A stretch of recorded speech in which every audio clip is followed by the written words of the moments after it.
Halo sahabatku, selamat datang kembali di channel Cerita Momo. Apa kabar kalian hari ini? Semoga selalu sehat dan bahagia ya. Pernahkah kalian berniat memberikan kejutan manis untuk pasangan, tapi malah mendapatkan kenyataan pahit yang menghancurkan hati? Bayangkan, hanya 2 jam sebelum akad nikah, Emi berniat iseng bersembunyi di dalam lemari untuk mengejutkan calon suaminya. Tapi, bukannya tawa bahagia yang ia dapat, Emi justru mendengar rencana busuk calon suaminya bersama sahabatnya sendiri. Ternyata, pernikahan itu hanyalah kedok untuk merebut semua hartanya. Hati siapa yang tidak hancur? Tapi tunggu dulu, Emi bukan wanita lemah yang hanya diam menangis. Dia menyiapkan balasan yang sangat cerdas dan savage tepat di depan meja penghulu. Nah, penasaran kan bagaimana cara Emi mempermalukan para pengkhianat itu? Sebelum kita masuk ke kisah yang super gregetan ini, yuk dukung channel ini dengan cara tekan tombol like dan subscribe sekarang juga. Nyalakan loncengnya agar tidak ketinggalan cerita seru lainnya. Dan seperti biasa, saya ingin menyapa sahabat-sahabat setia channel Cerita Momo. Yuk absen dulu, tulis nama kalian, asal kota, dan ketik kata hadir di kolom komentar di bawah. Saya ingin tahu siapa saja yang sudah siap melihat pengkhianat kena batunya hari ini. Sudah siap? Tarik napas, siapkan camilan, dan mari kita masuk ke ceritanya. Suasana di rumah besar milik keluarga Pak Teguh pagi itu terasa begitu berbeda. Aroma melati yang segar bercampur dengan wangi makanan catering yang mulai ditata di halaman belakang, menciptakan nuansa sakral sekaligus meriah. Hari ini adalah hari yang paling dinanti oleh Emi. Hari di mana ia akan melepas masa lajangnya dan menikah dengan Ivan, pria yang sudah 3 tahun terakhir mengisi hari-harinya. Di dalam kamar pengantin yang didekorasi dengan nuansa putih dan emas, Emi duduk di depan cermin besar. Ia menatap pantulan dirinya yang sudah selesai dirias. Kebaya putih bertabur payet berkilauan membalut tubuhnya dengan sempurna. Sanggul modern dengan hiasan bunga melati segar membuatnya tampak seperti seorang putri raja. Namun, bukan hanya riasan itu yang membuatnya bersinar, melainkan senyum bahagia yang tak henti-hentinya terukir di bibirnya. Masya Allah, cantiknya sahabat aku ini, suara melengking namun lembut terdengar dari arah belakang. Indri, sahabat Emi sejak masa SMA, berjalan mendekat sambil merapikan ujung kebaya Emi yang sedikit terlipat. Indri hari itu juga tampil cantik dengan seragam pendamping pengantin berwarna merah muda lembut. Emi menoleh dan memegang tangan Indri erat-erat. Terima kasih ya, Indri. Kalau nggak ada kamu, aku nggak tahu deh bakal stres apa ngurusin persiapan nikah ini. Kamu benar-benar sahabat terbaik aku. Indri tersenyum lebar, membalas genggaman tangan Emi. Matanya tampak berkaca-kaca, seolah terharu melihat sahabatnya akan menikah. Udah kewajiban aku dong, Emi. Kita kan udah kayak saudara kandung. Aku cuma mau lihat kamu bahagia sama Ivan. Ivan itu laki-laki baik. Kamu beruntung banget bisa dapetin dia, dan dia jauh lebih beruntung bisa dapetin wanita sesempurna kamu. Ah, kamu bisa aja. Emi tersipu malu. Oh iya, Ivan mana ya? Kok dari tadi belum ngabarin aku? Padahal akad tinggal 2 jam lagi. Biasalah, calon pengantin pria pasti lagi ditenangin sama ibu parti di kamar sebelah.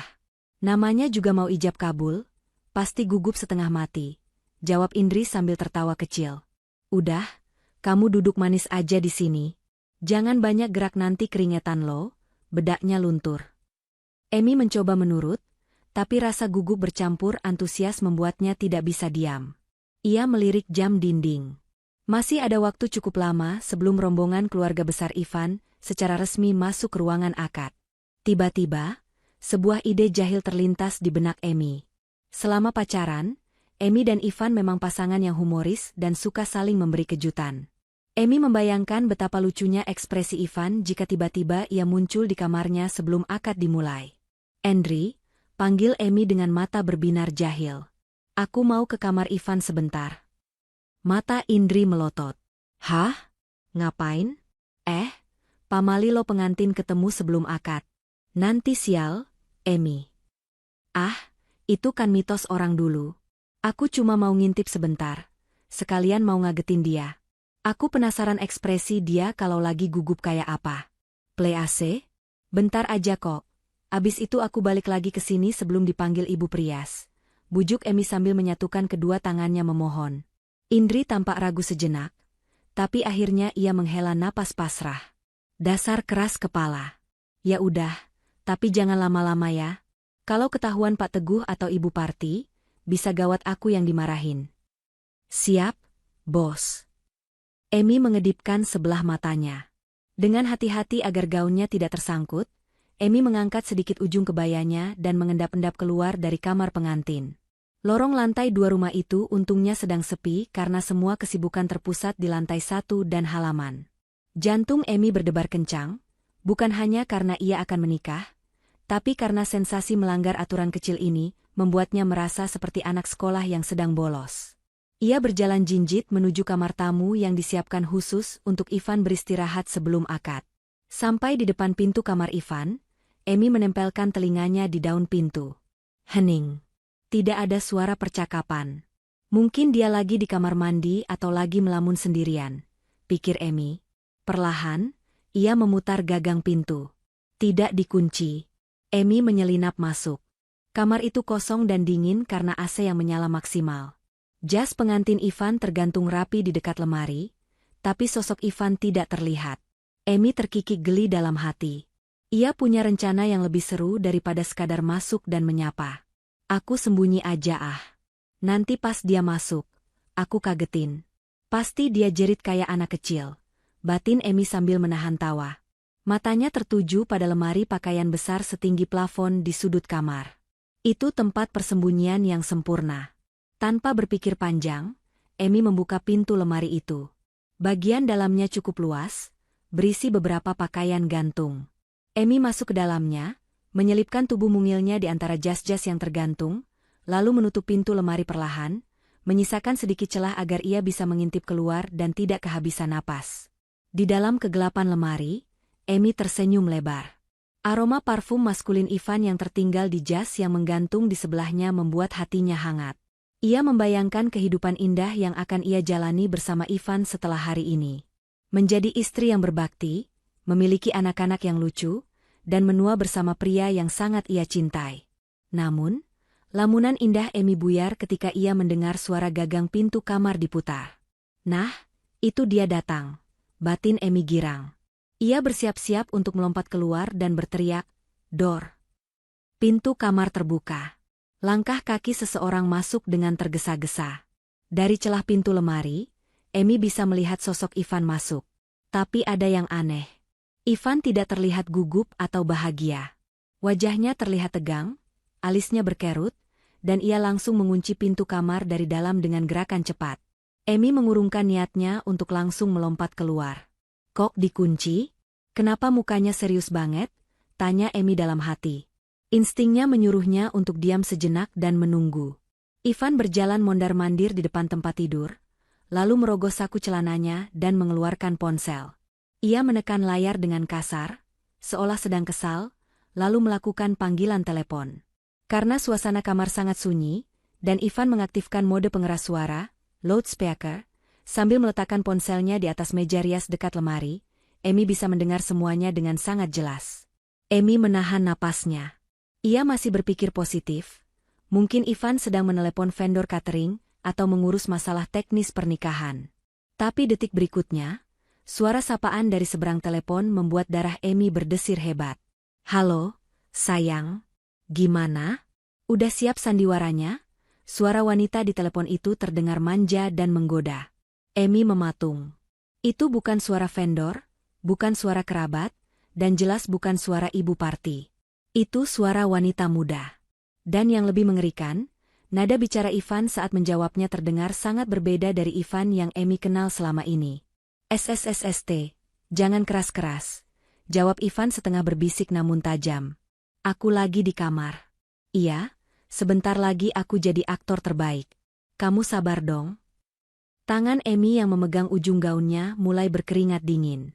Firasat buruk mulai merayapi punggungnya, tapi ia masih belum berani bergerak sedikit pun dari balik lemari itu. Siapa wanita itu? Dan apa maksudnya dengan sandiwara? Suara wanita di seberang telepon itu tertawa renyah. Tawa yang biasanya terdengar menyenangkan di telinga Emi, kini terdengar seperti sembilu yang menyayat hati. Emi memejamkan matanya erat-erat, berharap telinganya salah mendengar. Namun, semakin wanita itu berbicara, semakin jelas identitas pemilik suara itu. Aku udah nek banget pura-pura jadi sahabat yang baik buat si Emi. Kamu tahu nggak sih, Van? Tadi aku harus muji-muji dia cantiklah. Beruntunglah. Padahal dalam hati aku mau muntah. Ucap wanita itu dengan nada ketus yang sangat asing bagi Emi. Jantung Emi serasa berhenti berdetak. Itu suara Indri. Sahabatnya sendiri. Orang yang baru saja memeluknya dan memberinya semangat di kamar sebelah. Orang yang ia anggap seperti saudara kandung tempat ia berbagi segala keluh kesah. Tubuh Emi seketika lemas. Kakinya gemetar hebat hingga ia harus berpegangan pada dinding lemari agar tidak menimbulkan suara gaduh. Rasanya oksigen di dalam lemari itu mendadak hilang, membuatnya sesak napas. Ivan, yang berdiri membelakangi lemari sambil mematut diri di depan cermin, terkekeh pelan mendengar keluhan Indri. Ia menyisir rambutnya ke belakang dengan santai, seolah pembicaraan tentang menipu calon istrinya adalah hal yang lumrah dan wajar.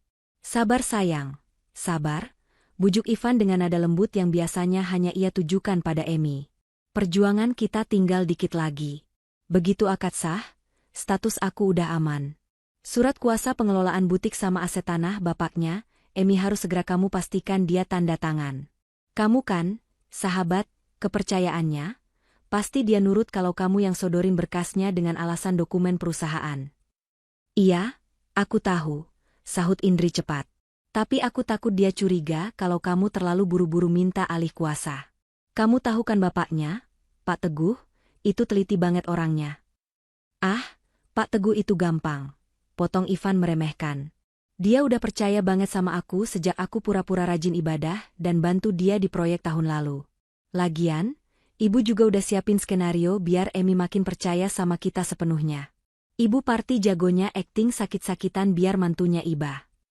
Mendengar nama Ibu Parti disebut, air mata Emi yang sejak tadi ditahan akhirnya jatuh membasahi pipinya. Jadi, ini bukan hanya perselingkuhan biasa. Ini adalah konspirasi keluarga yang terencana rapi. Ibu Parti, wanita yang selama ini ia hormati dan ia sayangi layaknya ibu kandung, ternyata adalah otak di balik sandiwara keji ini. Emi teringat betapa manisnya perlakuan Ibu Parti selama ini, yang selalu membawakan makanan kesukaannya dan memujinya sebagai menantu idaman. Ternyata, semua itu hanya umpan untuk menjerat hartanya. Si bodoh itu cinta mati sama aku. Indri, dia nggak bakal curiga. Matanya udah ketutup sama yang namanya cinta. Lanjut Ivan sambil tertawa kecil, tawa yang terdengar sangat jahat di telinga Emi. Kamu siap-siap dandan yang cantik ya nanti pas resepsi. Pendamping pengantin masa kalah sama pengantinnya? Nanti pas Emi sibuk salaman sama tamu, kita bisa curi-curi waktu ketemuan di belakang. Dasar nakal, suara Indri terdengar manja kembali. Ya udah, aku tutup dulu ya. Takut si Emi nyariin aku. Ingat ya, Van, abis kita dapat semuanya, kamu harus janji ceraikan dia dan nikahin aku secepatnya. Aku nggak mau jadi simpanan selamanya. Iya, janji. Tunggu aku di pelaminan, sayangku Indri. Kita akan kaya raya, jawab Ivan mantap sebelum memutus sambungan telepon. Di dalam lemari yang gelap dan sempit, Emi menutup mulutnya dengan kedua tangan untuk menahan isak tangis yang mendesak keluar. Hatinya hancur berkeping-keping. Bayangan masa depan indah yang baru saja ia bangun di kepalanya, runtuh seketika menjadi debu. Ivan, pria yang ia cintai dan percayai sebagai imam masa depannya, ternyata hanyalah seorang penipu ulung yang mengincar harta ayahnya. Dan Indri, sahabat tempat ia berbagi separuh nyawanya, adalah ular berbisa yang menusuknya dari belakang. Rasa sakit karena dikhianati begitu dalam hingga membuat dada Emi terasa nyeri. Namun, di tengah kehancuran itu, sebuah perasaan lain mulai tumbuh perlahan tapi pasti. Rasa marah. Amarah yang membara perlahan menggantikan kesedihannya. Emi menyadari bahwa ia tidak boleh lemah. Ia tidak boleh pingsan atau menyerah begitu saja. Jika ia menangis dan melabrak mereka sekarang tanpa bukti, mereka bisa saja mengelak dan memutarbalikkan fakta. Ivan dan Indri sangat licik, dan dengan dukungan akting Ibu Parti, Emi bisa saja dianggap sebagai orang yang histeris dan merusak acara sakral. Emi menatap punggung Ivan dari celah pintu lemari dengan tatapan nyalang. Air matanya masih mengalir membasahi pipi, tapi tatapannya kini berubah dingin dan tajam.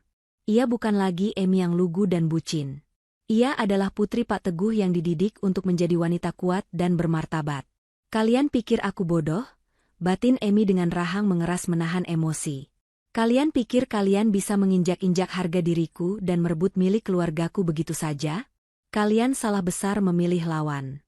Hari ini kalian ingin berpesta di atas penderitaanku, tapi aku pastikan pestanya akan berubah menjadi neraka buat kalian. Ivan meletakkan ponselnya kembali di meja rias dan berjalan menuju kamar mandi sambil bersiul pelan, seolah tanpa beban dosa sedikitpun. Langkah kakinya terdengar ringan, tidak menyadari ada sepasang mata yang mengawasinya dengan penuh dendam dari kegelapan lemari. Kesempatan ini tidak boleh disia-siakan. Emi tahu ia harus bertindak cepat dan cerdas. Waktu terus berjalan menuju akad nikah. Ia butuh senjata untuk melawan mereka. Ia butuh bukti yang tidak bisa disangkal oleh siapapun, bukti yang akan menelanjangi kebusukan mereka di hadapan dunia. Dengan tangan yang masih gemetar karena amarah yang memuncak, Emi merogoh saku tersembunyi di balik lapisan gaun pengantinnya. Emi menggenggam ponselnya dengan erat, tangannya gemetar bukan main. Ia mengutuk dirinya sendiri dalam hati. Kebodohan karena terlalu syok mendengarkan percakapan telepon tadi, membuatnya lupa menekan tombol rekam sejak awal. Ia melewatkan bukti emas yang bisa langsung menyeret Ivan dan Indri ke pengadilan sosial, bahkan hukum. Percakapan di telepon tadi sudah berakhir, dan tanpa bukti rekaman, Emi tahu posisinya lemah. Jika ia keluar sekarang dan berteriak, Ivan pasti akan menyangkal, menuduhnya berhalusinasi karena stres pranikah, atau bahkan membalikan fakta bahwa Emi yang sedang mencari alasan untuk membatalkan pernikahan. Suara gemericik air dari keran wastafel di kamar mandi terdengar berhenti. Emi menahan napas, mencoba menenangkan detak jantungnya yang berpacu liar. Ia harus berpikir jernih. Ia butuh bukti. Bukti nyata yang tak terbantahkan. Emi menggeser layar ponselnya, membuka aplikasi perekam suara, dan meletakkan jarinya tepat di atas tombol merah, siap menekan kapan saja jika ada kesempatan kedua. Tiba-tiba, terdengar ketukan pelan namun berirama di pintu kamar. Ketukan yang sepertinya sudah menjadi kode rahasia. Ivan keluar dari kamar mandi, wajahnya tampak lebih segar namun, matanya tetap memancarkan kelicikan yang kini terlihat jelas bagi Emi. Ia bergegas menuju pintu, mengintip sedikit dari lubang kunci, lalu dengan cepat membuka kunci pintu dan menarik seseorang masuk. "Kamu gila ya? Ngapain kesini? Kalau ada Tante Rina atau Pak Teguh lihat gimana?" Desis Ivan dengan suara tertahan, namun tangannya justru melingkar di pinggang orang yang baru saja masuk itu. "Aman, sayang." Koridor sepi, semua orang lagi sibuk di bawah nyiapin prasmanan. "Lagian aku kangen. Masa nggak boleh cium calon suami orang sebentar?" Darah Emi mendidih hingga ke ubun-ubun. Suara itu lagi. Indri. Wanita itu ternyata nekat menyusul ke kamar Ivan. Emi yang berada di dalam lemari mengintip dari celah kecil di antara gantungan jas. Pemandangan di depannya benar-benar membuat perutnya mual. Di sana, di kamar yang seharusnya menjadi tempat persiapan Ivan menuju akad suci bersamanya, Indri sedang menggelayut manja di lengan Ivan. Sahabat yang tadi memeluknya dengan air mata haru palsu, kini sedang tertawa genit bersama calon suaminya. Dengan tangan yang kini lebih stabil karena didorong oleh amarah yang membara, Emi menekan tombol rekam di layar ponselnya. Indikator waktu di layar mulai berjalan. Detik demi detik pengkhianatan itu kini terekam abadi. "Ih, kamu bau sabun bayi, pasti tadi cuci muka pakai sabunnya Emi ya?" Leda Indri sambil mencubit hidung Ivan. "Cepetan dong sahnya. Aku udah gak sabar pengen kita liburan ke Eropa pakai uang warisan si Emi. Kamu yakin kan sertifikat ruko di pusat kota itu atas nama dia?" "Yakin 100%, Indri," jawab Ivan sambil merapikan dasinya di depan cermin, sementara Indri duduk di tepi ranjang, tepat membelakangi lemari tempat Emi bersembunyi. Jarak mereka begitu dekat, hingga Emi bisa mendengar helaan napas Indri. "Kemarin aku udah cek berkas-berkas di brankas ruang kerja Pak Teguh waktu dia minta tolong aku ambilin materai. Semua aset produktif udah dibalik nama ke Emi sebagai hadiah ulang tahunnya bulan lalu.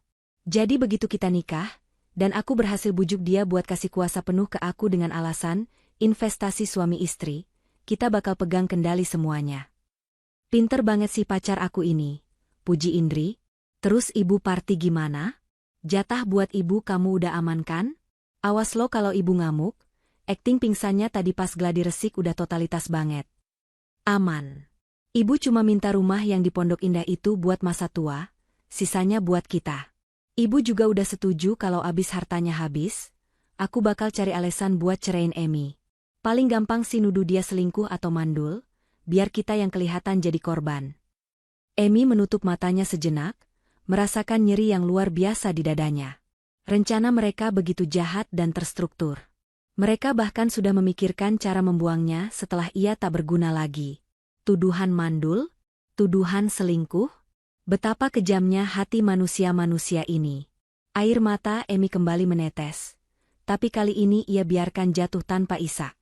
Setiap tetes air mata itu menjadi bahan bakar untuk keberaniannya yang semakin memuncak. Tapi kasihan juga ya si Emi. Celetuk Indri sambil memainkan ujung kukunya, nada suaranya terdengar mengejek tanpa rasa simpati sedikitpun. Tadi pas didandanin, dia kelihatan bahagia banget. Dia bilang dia beruntung dapat kamu. Duh, polos banget sahabat aku itu. Dia nggak tahu kalau pangerannya ini serigala berbulu domba. Ya itulah gunanya cinta, Indri. Bikin orang jadi buta dan bodoh, sahut Ivan sambil tertawa sinis. Makanya, kamu jangan pernah jatuh cinta sama orang lain selain aku. Nanti kamu jadi bodoh kayak Emi. Idih, ogah. Cintaku cuma buat uang maksudnya buat kamu dan uang kita nanti. Indri terkikik geli, lalu berdiri dan merapikan gaun seragamnya. Ya udah, aku balik ke kamar pengantin dulu ya. Takut si Emi curiga kalau aku ngilang lama-lama. Kamu jangan lupa hapus chat kita. Takutnya nanti malam Emi iseng buka HP kamu. Tenang, udah bersih semua. Sampai ketemu di meja akad, calon nyonya Ivan yang sesungguhnya.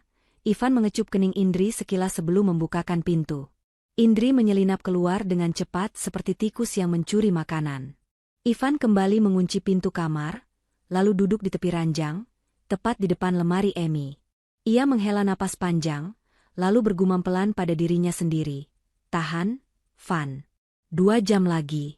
Cuma butuh bilang, sah, dan hidup lu bakal berubah drastis. Bye-bye kemiskinan, hello hidup mewah. Di dalam lemari, Emi menekan tombol stop pada layar ponselnya. Rekaman tersimpan. 5 menit percakapan yang nilainya lebih berharga daripada emas berlian manapun. 5 menit yang menjadi tiket kehancuran bagi Ivan, Indri, dan Ibu Parti, sekaligus tiket kebebasan bagi Emi.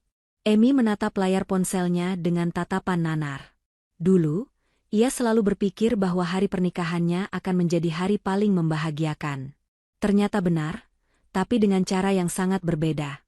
Ia bahagia karena Tuhan membukakan matanya tepat pada waktunya. Ia bahagia karena ia tidak jadi menikahi monster yang sedang duduk santai di depannya itu. Ivan kembali berdiri dan berjalan menuju kamar mandi, mungkin untuk merapikan rambutnya lagi. Ini adalah kesempatan emas kedua bagi Emi. Ia tidak boleh tertangkap basah di sini. Jika Ivan menemukannya sekarang, Ivan mungkin akan melakukan sesuatu yang nekat untuk merebut ponsel itu, atau lebih buruk lagi, menyakitinya secara fisik. Emi menunggu sampai pintu kamar mandi tertutup rapat dan suara air keran kembali terdengar.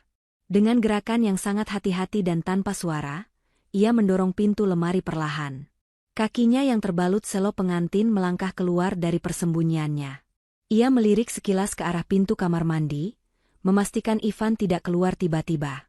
Jantung Emi berdegup kencang saat ia melangkah menuju jendela besar di sisi kamar yang terhubung ke balkon samping.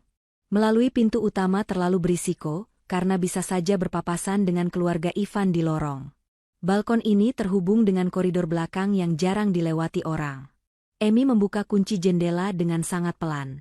Angin pagi yang segar langsung menerpa wajahnya, seolah memberinya kekuatan baru. Sebelum melangkah keluar, Emi menoleh sekali lagi ke arah pintu kamar mandi tempat Ivan berada. Tatapannya dingin, tidak ada lagi cinta yang tersisa. Nikmati hayalanmu selagi bisa, Mas, bisik Emi lirih, tajam seperti pisau. Karena 2 jam lagi, aku akan membangunkanmu dari mimpi indahmu dengan cara yang paling menyakitkan. Emi memanjat keluar jendela dengan sedikit kesulitan karena gaunnya yang besar, namun tekadnya mengalahkan segalanya. Ia berhasil keluar tanpa ketahuan. Kini, dengan bukti di tangan dan hati yang membaja, Emi berjalan kembali menuju kamarnya. Bukan untuk menangis di pojokan, tapi untuk menyusun panggung pertunjukannya sendiri. Pertunjukan di mana ia bukan lagi korban, melainkan sutradara yang akan mengakhiri sandiwara ini dengan plot twist yang mematikan. Angin pagi yang berhembus di balkon lantai 2 terasa menusuk kulit, namun tak sedingin rasa beku yang kini menyelimuti hati Emi. Dengan napas tersengal, Emi berhasil menapakkan kakinya di koridor belakang yang sepi. Ia tidak langsung kembali ke kamar pengantin. Kakinya lemas, seolah tulang-tulangnya baru saja dilolosi satu persatu. Ia butuh tempat untuk bersembunyi sejenak, tempat untuk menata kepingan warasnya yang nyaris hilang. Emi menyeret langkahnya menuju kamar mandi tamu di ujung lorong yang jarang digunakan.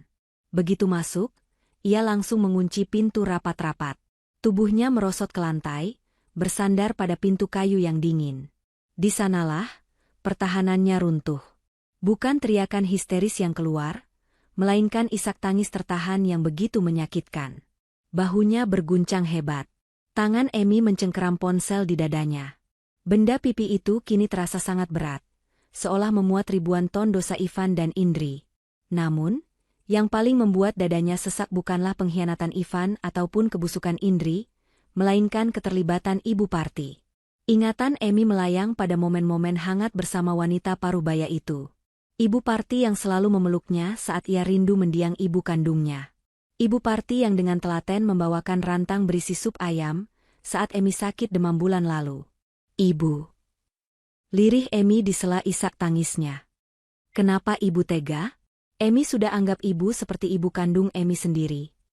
Bayangan wajah teduh Ibu Parti kini berubah menjadi monster menakutkan di benak Emi.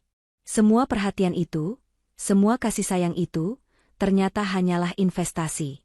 Ibu Parti sedang memberi makan mangsanya agar gemuk sebelum disembelih.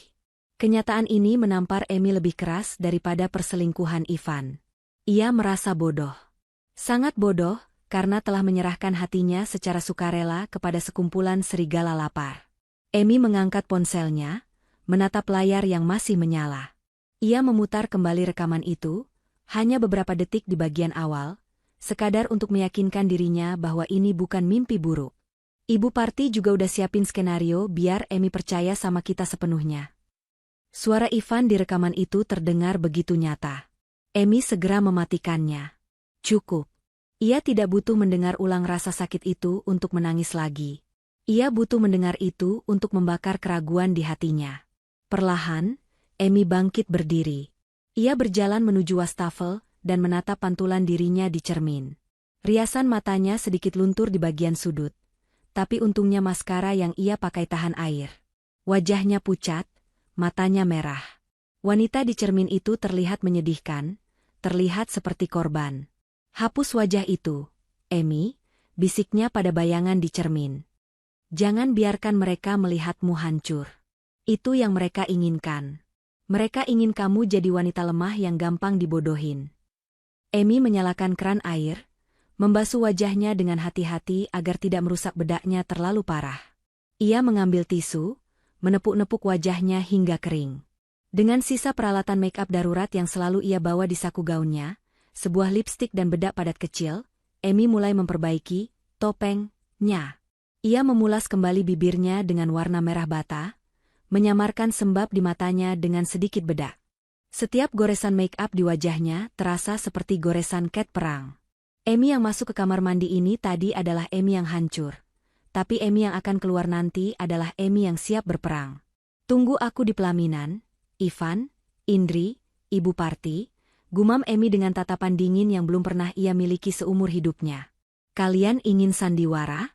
Baiklah, aku akan berikan sandiwara terbaik yang pernah ada. Tapi naskahnya aku yang tulis, dan endingnya kalian yang menderita. Emi menarik napas panjang, membusungkan dadanya, dan membuka kunci pintu. Ia berjalan kembali menuju kamar pengantin dengan langkah tegap. Tidak ada lagi keraguan. Saat Emi membuka pintu kamar pengantin, Indri sedang duduk di sofa sambil sibuk mengetik sesuatu di ponselnya. Mendengar pintu terbuka, Indri tersentak kaget dan buru-buru menyembunyikan ponselnya ke belakang punggung. Astaga, Emi? Seru Indri dengan nada yang dibuat seolah-olah panik. Ia berlari kecil menghampiri Emi. Kamu dari mana aja sih? Aku cariin ke kamar mandi sini nggak ada. Aku udah mau panggil Pak Teguh lo saking takutnya kamu kabur karena nervous. Emi menatap wajah sahabatnya itu. Dulu, ia melihat wajah itu sebagai wajah malaikat penolong. Sekarang, Emi bisa melihat jelas seringai licik yang tersembunyi di balik senyum manis itu. Betapa hebatnya Indri berakting. Maaf ya, Indri, jawab Emi dengan nada datar, berusaha sekuat tenaga menahan gejolak jijik di perutnya. Tadi aku mules banget, jadi aku cari toilet di lantai bawah yang sepi. Di sini kan airnya kadang kecil. Oh, ya ampun, bikin kaget aja. Indri mengelus dadanya, pura-pura lega. Terus gimana? Udah enakan? Muka kamu kok agak pucat? Kamu sakit? Tangan Indri terulur hendak menyentuh dahi Emi, tapi Emi refleks memundurkan kepalanya sedikit. Sentuhan Indri kini terasa seperti racun baginya. Gak apa-apa, cuma gugup aja. Elak Emi cepat, lalu berjalan menuju kursi rias. Ia butuh duduk. Kakinya masih terasa sedikit gemetar jika berdiri terlalu lama di dekat pengkhianat ini. Indri mengikuti Emi dari belakang, kembali memasang wajah manisnya. Ya wajarlah gugup. Namanya juga mau nikah sama pangeran impian. Ivan pasti juga lagi deg-degan banget di sana nungguin bidadarinya. Mendengar nama Ivan disebut dengan nada memuja oleh Indri, Emi merasakan dorongan kuat untuk menampar wajah itu saat ini juga. Tapi ia menahannya. Belum waktunya. Indri, panggil Emi tiba-tiba sambil menatap pantulan Indri lewat cermin. Ya, sayang, kenapa? Mau minum? Tanya Indri penuh perhatian palsu. Kamu beneran sayang sama aku kan? Tanya Emi pelan, matanya menatap tajam ke mata Indri di cermin. Indri tampak terdiam sepersekian detik, ada kilatan kaget di matanya, tapi dengan cepat ia tertawa renyah untuk menutupi kegugupannya. Pertanyaan macam apa sih itu? Ya sayang banget lah. Kita kan udah kayak saudara, Emi. Kebahagiaan kamu itu kebahagiaan aku juga. Kalau ada orang yang nyakitin kamu, orang pertama yang bakal maju itu aku. Emi tersenyum tipis. Senyum yang penuh arti. Jawaban itu sudah cukup. Indri baru saja menandatangani vonisnya sendiri. Tidak ada lagi rasa kasihan yang tersisa di hati Emi untuk wanita di belakangnya ini. Makasih ya, Indri, kata Emi lembut, namun hatinya berteriak lantang, pembohong. Aku cuma mau mastiin aja. Soalnya hari ini bakal jadi hari yang gak terlupakan buat kita semua. Aku mau kamu ada di barisan paling depan buat nyaksin semuanya. Pasti dong. Aku bakal duduk paling depan sama Ibu Parti. Jawab Indri antusias, tidak menyadari makna ganda dari ucapan Emi. Udah jangan melou-melou. Bentar lagi dipanggil Pak Teguh lo buat turun. Senyum dong, calon nyonya Ivan harus glowing. Tepat saat itu, pintu kamar diketuk. Kepala perias pengantin menyembul masuk. Mbak Emi, Mbak Indri, sudah siap? Rombongan keluarga pria sudah bersiap masuk. Bapak Teguh sudah menunggu di depan pintu untuk menggandeng Mbak Emi. Emi berdiri. Ia merapikan kebayanya sekali lagi. Ia mengambil ponselnya yang berisi rekaman itu, lalu menyelipkannya ke dalam tas kecil, clutch, pengantin yang akan ia bawa ke meja akad. Tas itu biasanya hanya berisi tisu dan lipstik, tapi kali ini, tas itu membawa bom waktu yang siap meledak. Ayo, Emi. Semangat, seru Indri sambil membukakan pintu. Emi melangkah keluar kamar. Di depan pintu, Pak Teguh, ayahnya, sudah berdiri dengan gagah menggunakan beskap adat. Wajah tua itu tampak berseri-seri, bangga melihat putri semata wayangnya akan menikah. Melihat wajah tulus ayahnya, hati Emi kembali nyeri. Ayahnya tidak tahu bahwa ia hampir saja menyerahkan putrinya kepada penjahat. Ayah. Sapa Emi lirih. Anak ayah cantik sekali. Puji Pak Teguh sambil mengulurkan tangannya. Sudah siap? Emi menggandeng lengan ayahnya erat-erat. Ia menyalurkan kekuatannya lewat genggaman itu. Siap? Yah. Emi sangat siap. Siap untuk melindungi ayah, melindungi harta ibu, dan membersihkan hidup kita dari parasit-parasit itu, tambah Emi dalam hati. Mereka mulai berjalan menuruni tangga. Suara gending Jawa sayup-sayup terdengar menyambut kedatangan mereka. Di bawah sana, di meja akad, Ivan sudah menunggu dengan topeng pangerannya. Emi menatap ke bawah dengan dagu terangkat. Langkah kakinya mantap. Pertunjukan akan segera dimulai. Langkah demi langkah Emi menuruni anak tangga terasa seperti gerakan dalam slow motion. Ratusan pasang mata tamu undangan tertuju padanya, memandang penuh kagum pada sosok pengantin wanita yang tampak begitu anggun dalam balutan kebaya putih suci. Kilatan lampu kamera fotografer menyambar-nyambar, mengabadikan momen yang seharusnya menjadi sejarah paling bahagia dalam hidupnya. Namun bagi Emi, setiap kilatan itu terasa seperti lampu interogasi yang menyoroti kepalsuan di ruangan ini. Di ujung tangga, Ivan berdiri gagah menunggu.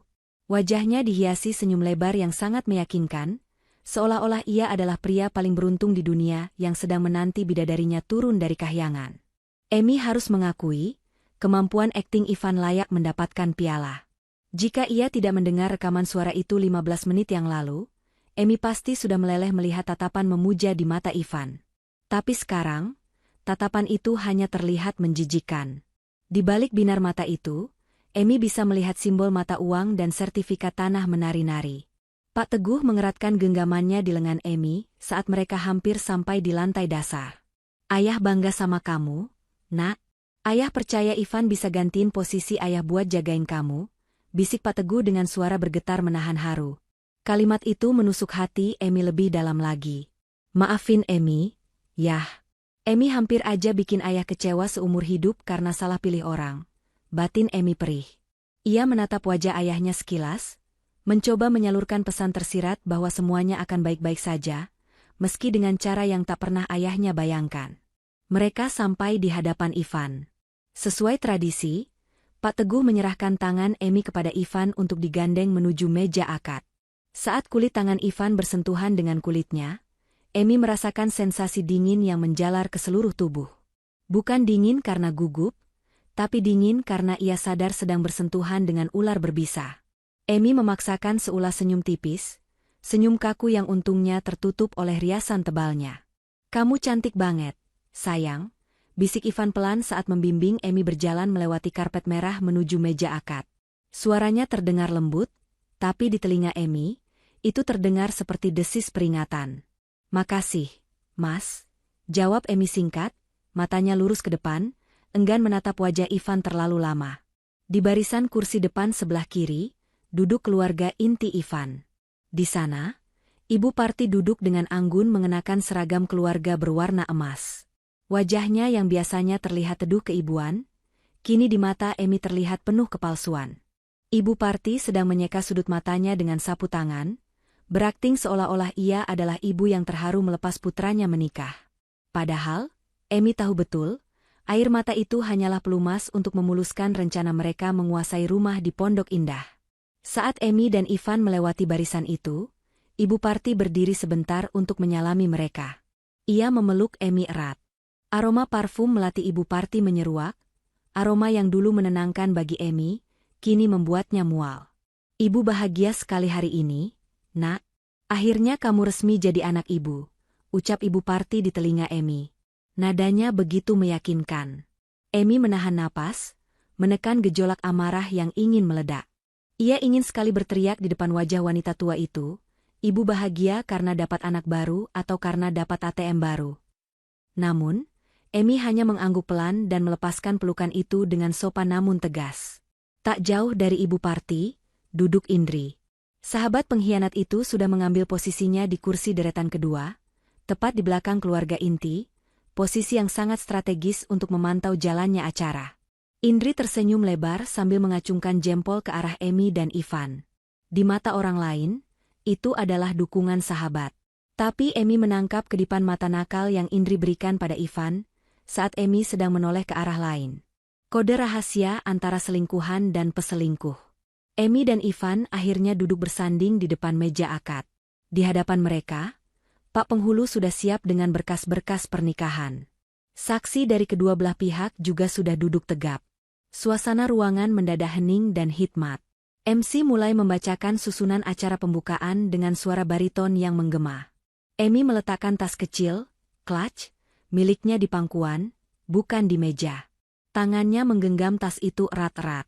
Di dalamnya, ponselnya sudah dalam posisi siaga. Emi sempat melirik ke arah operator sound system di pojok ruangan. Sebelum turun tadi, Emi sempat mengirim pesan singkat pada salah satu kru sound system yang merupakan teman kuliahnya dulu, meminta tolong untuk standby menerima koneksi Bluetooth dari ponselnya dengan alasan, ada kejutan lagu spesial untuk suami. Temannya itu sudah mengacungkan jempol dari jauh, mengira Emi akan menyanyikan lagu romantis atau memutar pesan suara puitis. Baiklah, sebelum kita memulai prosesi ijab kabul, mari kita periksa kelengkapan berkas sekali lagi, ucap Pak Penghulu memecah keheningan. Ivan tampak tenang, sesekali membenarkan posisi pecinya. Ia terlihat sangat percaya diri. Ia menoleh ke arah Emi, lalu berbisik lagi, tangan kamu dingin banget, Yang. Rileks aja. Sebentar lagi kita sah, terus kita bisa hidup bahagia selamanya. Kata, selamanya, terdengar seperti ancaman hukuman penjara seumur hidup di telinga Emi. Ia menoleh, menatap mata Ivan lekat-lekat. Kali ini Emi tidak tersenyum. Tatapannya datar, kosong, namun tajam menusuk. Iya, Mas. Sebentar lagi semuanya akan berubah, jawab Emi penuh arti. Ivan mengerutkan kening sedikit, bingung dengan nada bicara Emi yang terdengar aneh, namun ia mengabaikannya karena mengira Emi hanya sedang stres berat. Ivan kembali fokus ke depan, menatap Pak Teguh yang duduk di seberang meja sebagai wali nikah. Saudara Ivan, apakah Anda sudah siap lahir dan batin untuk meminang saudari Emi? Tanya Pak Penghulu. Insya Allah, saya sangat siap, Pak, jawab Ivan lantang dan mantap. Suaranya bergema di ruangan itu, membuat beberapa tamu wanita berdecak kagum melihat kemantapan sang pengantin pria. Indri di belakang sana pasti sedang tersenyum puas mendengar jawaban itu. Baik, Saudara Wali, Bapak Teguh, apakah sudah siap? Tanya Penghulu pada ayah Emi. Siap, Pak, jawab Pak Teguh tegas. Alhamdulillah. Mari kita mulai. Jabatlah tangan calon mertua Anda, Saudara Ivan, perintah Penghulu. Ivan mengulurkan tangan kanannya, menjabat tangan Pak Teguh yang kekar. Jabat tangan itu erat, simbol perpindahan tanggung jawab. Jantung Emi berpacu semakin cepat, bukan karena haru, tapi karena timing yang ia tunggu sudah tiba. Ini adalah detik-detik terakhir sebelum kalimat sakral itu terucap. Jika kalimat, saya terima nikahnya, selesai diucapkan, maka secara hukum agama dan negara, Ivan akan sah menjadi suaminya, dan akan jauh lebih sulit untuk membatalkan semuanya. Emi tidak boleh membiarkan itu terjadi. Ia tidak sudi menyandang status istri dari seorang penipu walau hanya sedetik. Pak Teguh menarik napas panjang, mikrofon didekatkan ke mulutnya. Saudara Ivan bin almarhum Bapak Harjo. Saya terima. Ivan sudah bersiap menyahut, tubuhnya condong ke depan. Di momen itulah, Emi bergerak. Bukan gerakan panik, melainkan gerakan yang tenang namun mematikan. Ia mengangkat tangan kanannya tinggi-tinggi, menahan lengan ayahnya yang sedang menjabat tangan Ivan. Tunggu, seru Emi. Suaranya tidak berteriak histeris, tapi cukup keras dan tegas untuk memotong kalimat ayahnya dan membungkam seluruh ruangan. Keheningan seketika menyergap. Gema suara Emi masih terasa di udara. Tangan Pak Teguh berhenti di udara, matanya menatap putrinya dengan bingung. Ivan terlonjak kaget, mulutnya yang sudah terbuka untuk mengucapkan ijab kabul kembali tertutup rapat. Ibu Parti di kursi belakang membelalakan mata, begitu juga Indri yang langsung menegakkan punggungnya. Ratusan tamu undangan saling pandang, bingung dengan interupsi yang tak terduga ini. Emi, kenapa, Nak? Tanya Pak Teguh bingung. Ada yang lupa? Emi berdiri perlahan dari kursinya. Ia merapikan kebayanya dengan anggun, lalu mengambil mikrofon yang tergeletak di meja akad, tepat di depan Pak Penghulu yang melongo.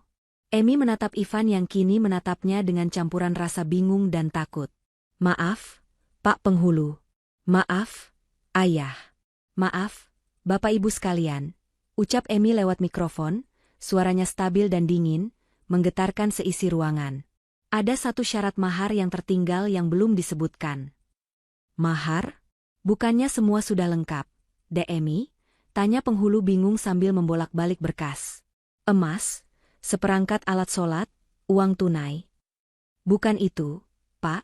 Potong Emi sambil menatap lurus ke manik mata Ivan yang mulai terlihat panik. Ini mahar kejutan. Sebuah kejutan spesial dari calon suami saya dan sahabat terbaik saya, Indri, yang sudah mereka persiapkan matang-matang di kamar atas tadi. Emi tersenyum miring. Senyum yang membuat bulu kuduk Ivan meremang. Tangan Emi di bawah meja sudah menekan tombol connect dan play di layar ponselnya. Silakan didengarkan baik-baik, kata Emi. Detik berikutnya, bukan musik romantis yang keluar dari speaker raksasa di sudut ruangan, melainkan suara desis tati sejenak, diikuti oleh suara percakapan yang sangat jernih. Suara yang akan meruntuhkan seluruh sandiwara Ivan dalam hitungan detik. Suara gelak tawa Ivan yang khas menggema dari pengeras suara raksasa, memenuhi setiap sudut ruangan yang hening. Tawa itu terdengar begitu meremehkan, bergaung memantul di dinding-dinding gedung mewah itu, sangat kontras dengan wajah tegang Ivan yang kini duduk mematung di meja akad. Si bodoh itu cinta mati sama aku, Indri. Dia nggak bakal curiga. Matanya udah ketutup sama yang namanya cinta. Suara Ivan di rekaman itu terdengar begitu jernih dan tajam, seolah-olah dia sedang berbicara langsung lewat mikrofon di depan wajah semua orang. Wajah Ivan seketika berubah warna. Darah seolah tersedot habis dari wajahnya, menyisakan pucat pasi seperti mayat hidup. Matanya terbelalak lebar, bola matanya nyaris keluar, menatap Emi dengan tatapan horor seakan melihat hantu yang bangkit dari kubur. Tangannya yang tadi masih menjabat tangan Pak Teguh kini gemetar hebat tak terkendali, keringat dingin bercucuran di pelipisnya, dan jabatannya terlepas begitu saja, jatuh lemas ke sisi tubuhnya. Pak Teguh, yang masih memegang mikrofon wali nikah, terperanjat hebat. Ia menoleh ke sumber suara, lalu menatap Ivan dengan kening berkerut dalam, mencoba mencerna apa yang baru saja didengarnya. Ia mengenali suara itu. Itu jelas suara calon menantunya. Rekaman belum selesai. Kini giliran suara wanita yang terdengar manja namun berbisa mengisi ruangan. Kamu pastikan ya, Van, setelah akad sah, surat kuasa pengelolaan butik dan aset tanah bapaknya Emi harus segera kamu pegang. Aku udah nek banget pura-pura jadi sahabat yang baik buat si Emi. Semua kepala di ruangan itu sontak menoleh ke arah barisan kursi tamu undangan layaknya ombak yang bergerak bersamaan. Mereka mencari pemilik suara itu. Suara yang sangat familiar bagi sebagian besar tamu, karena pemilik suara itu baru saja sibuk warawiri mengatur tamu. Indri, yang duduk di belakang keluarga inti, membeku di tempatnya. Wajahnya yang tadi penuh senyum kemenangan dan arogansi kini pudar seketika, digantikan oleh ketakutan yang amat sangat. Ia mencengkeram tas tangannya dengan kuku memutih. Tubuhnya gemetar. Ia mencoba menunduk, menyembunyikan wajahnya di balik rambut, tapi percuma. Ratusan pasang mata kini menatapnya dengan tatapan menghakimi. Tatapan tajam Emi dari podium pelaminan seolah mengulitinya hidup-hidup, menelanjangi kemunafikannya di depan umum. Rekaman itu terus berlanjut tanpa ampun, membongkar satu persatu konspirasi busuk mereka hingga ke akar-akarnya. Tenang aja, ibuku juga udah siapin skenario biar Emi percaya sama kita sepenuhnya. Ibu Parti jagonya akting sakit-sakitan biar mantunya iba. Suara Ivan di rekaman itu mematahkan pertahanan terakhir Ibu Parti. Wanita parubaya yang duduk di barisan depan dengan kebaya emasnya itu, tersentak hebat seolah tersambar petir. Ia memegangi dadanya, mulutnya ternganga tak percaya. Sandiwara, ibu mertua malaikat, yang ia bangun bertahun-tahun dengan sangat rapi, hancur lebur hanya dalam hitungan detik. Tamu-tamu di sekitarnya, tetangga, kerabat jauh, kolega bisnis, mulai berbisik-bisik keras, menatapnya dengan tatapan jijik dan tidak percaya. Topeng kesalihannya retak dan jatuh berkeping-keping. Suasana ruangan yang tadinya hikmat dan sakral berubah menjadi kacau balau dalam sekejap. Bisik-bisik berubah menjadi gumaman keras yang memenuhi ruangan, seperti suara lebah yang marah. Itu suara Ivan kan? Itu suara Indri sahabatnya Emi, kan? Ya ampun, jahat banget. Ibunya juga terlibat? Gila, sekeluarga penipu. Ngeri banget, mau ngerampok harta orang berkedok nikah. Emi membiarkan rekaman itu berputar sampai habis. Sampai ke bagian paling menyakitkan di mana Ivan berjanji akan menceraikan Emi setelah hartanya habis dan menuduhnya selingkuh. Setelah rekaman berhenti, menyisakan keheningan yang mencekam dan penuh ketegangan, Emi kembali mengangkat mikrofonnya. Bagaimana, Mas Ivan? Indah sekali bukan, doa dan harapan yang kalian panjatkan untuk pernikahan kita? Tanya Emi dengan nada sarkasme yang kental, suaranya tenang namun menghunus jantung. Ia menatap Ivan yang kini menundukkan kepalanya dalam-dalam, tidak berani menatap mata siapapun, apalagi menatap mata Emi.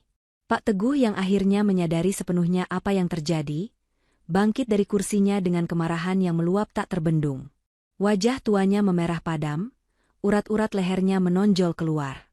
Ia merasa dikhianati, dipermalukan, dan yang paling parah, putrinya nyaris dihancurkan. Ia membanting mikrofon di tangannya ke meja akad dengan keras, menimbulkan suara dengung feedback yang menyakitkan telinga semua orang. "Bedebah!" teriak Pak Teguh menggelegar. Suaranya mengalahkan sound system.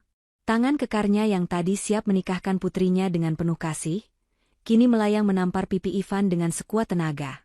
Plah! Suara tamparan itu begitu keras dan nyaring, hingga membuat beberapa tamu wanita memeki kaget dan menutup mulut mereka. Ivan terhuyung ke samping, nyaris jatuh dari kursinya. Ia memegangi pipinya yang langsung memerah dan bengkak. Sudut bibirnya sedikit berdarah. Ia tidak melawan, tubuhnya lemas karena syok dan rasa malu yang luar biasa yang menghancurkan mentalnya. Ia hanya bisa menatap lantai, berharap lantai itu terbelah dan menelannya saat ini juga. "Saya terima kamu seperti anak kandung saya sendiri. Saya didik kamu bisnis. Saya kasih kamu kepercayaan. Dan ini balasan kamu," hardik Pak Teguh, napasnya memburu. "Kamu mau jadikan anak saya sapi perah? Kamu mau buang dia setelah kamu ambil hartanya? Iblis kamu!" Pak Penghulu dan para saksi buru-buru berdiri, mencoba menahan Pak Teguh agar tidak memukul Ivan lagi. Situasi semakin memanas. Melihat putranya ditampar dan situasi semakin tak terkendali, Ibu Parti yang duduk tak jauh dari sana langsung melakukan jurus andalannya. Ia memutar bola matanya ke atas, lalu melosoh jatuh dari kursinya dengan dramatis. "Aduh, jantung ibu, aduh sakit." Rintihnya sambil berpura-pura kejang sebentar lalu memejamkan mata, pura-pura pingsan di lantai karpet. Beberapa kerabat Ivan yang tidak tahu apa-apa panik dan berteriak minta tolong. "Ibu! Ibu kenapa? Tolong air! Tolong dokter!" teriak salah satu tante Ivan panik. Namun, Emi tidak tertipu lagi. Ia turun dari podium pelaminan, langkahnya anggun namun mematikan. Ia mengangkat gaun pengantinnya sedikit agar mudah berjalan, lalu menghampiri kerumunan yang mengelilingi Ibu Parti. "Jangan ada yang menyentuhnya." Perintah Emi tegas lewat mikrofon yang masih ia pegang. Suaranya menggelegar membuat orang-orang yang hendak mengangkat Ibu Parti berhenti seketika, bingung. Emi berdiri menjulang di atas tubuh Ibu Parti yang terbaring dengan mata terpejam. Emi menatap wanita itu dengan tatapan dingin. "Biarkan saja dia di lantai.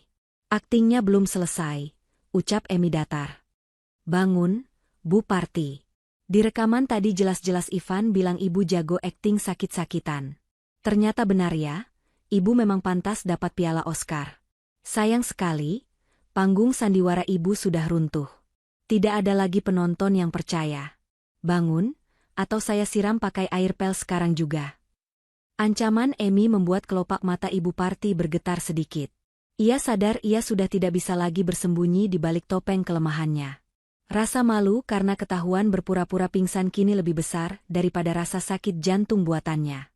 Perlahan, dengan canggung dan wajah merah pada menahan malu, Ibu Parti membuka matanya dan mencoba duduk, menghindari tatapan mata Emi yang tajam. Sorakan, "Hu!" dari para tamu undangan mulai terdengar, membuat ruangan itu riuh rendah oleh cemoohan.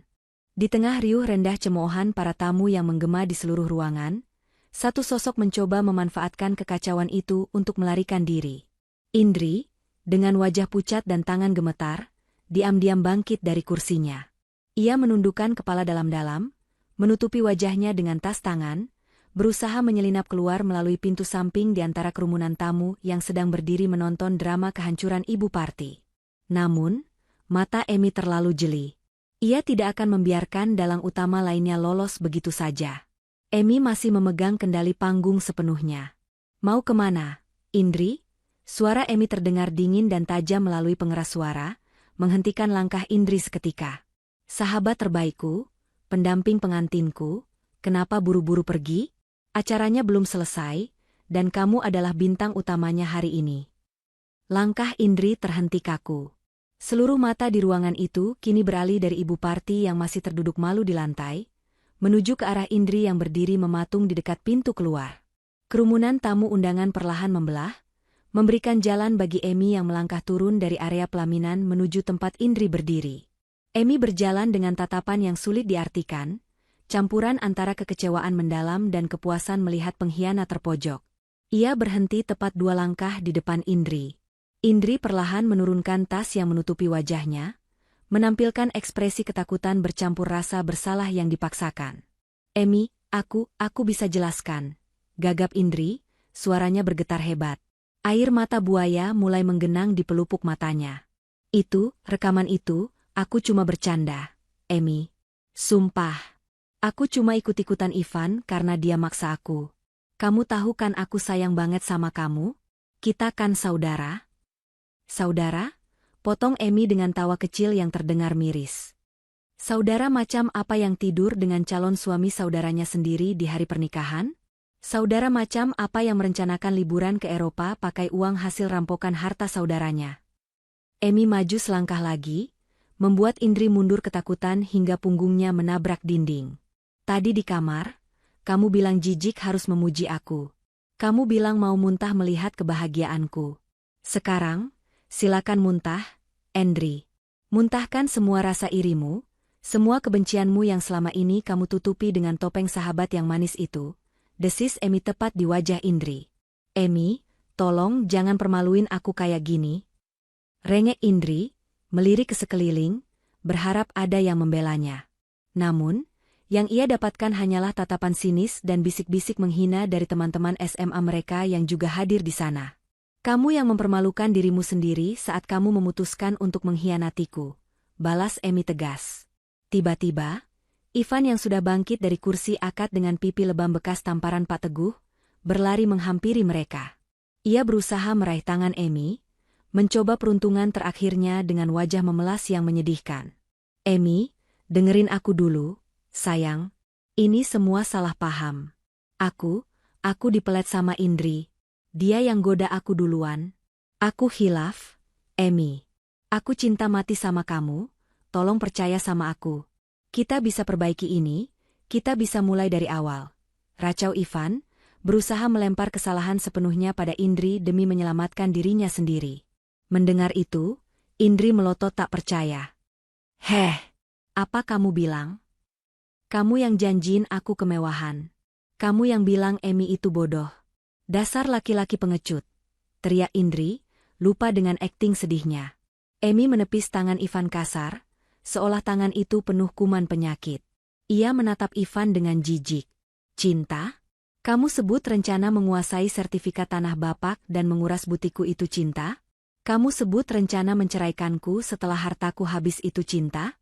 Simpan omong kosongmu buat hakim di pengadilan nanti, Mas. Di saat itulah, Pak Arman, pengacara kepercayaan keluarga Pak Teguh yang hadir sebagai tamu undangan, melangkah maju dengan wibawa. Pria parubaya berkacamata itu merapikan jasnya, lalu berdiri di samping Emi, memberikan dukungan profesional sekaligus perlindungan hukum. Saudara Ivan, Saudari Indri, dan Ibu Parti, suara Pak Arman berat dan tegas, seketika membuat perdebatan konyol Ivan dan Indri berhenti. Saya Arman, kuasa hukum keluarga Bapak Teguh. Berdasarkan rekaman bukti yang baru saja diperdengarkan secara publik, tindakan kalian sudah memenuhi unsur pidana percobaan penipuan terencana dan perbuatan tidak menyenangkan. Wajah Ivan semakin pucat, kakinya lemas. Ia tahu siapa Pak Arman, pengacara kondang yang tidak pernah kalah di meja hijau.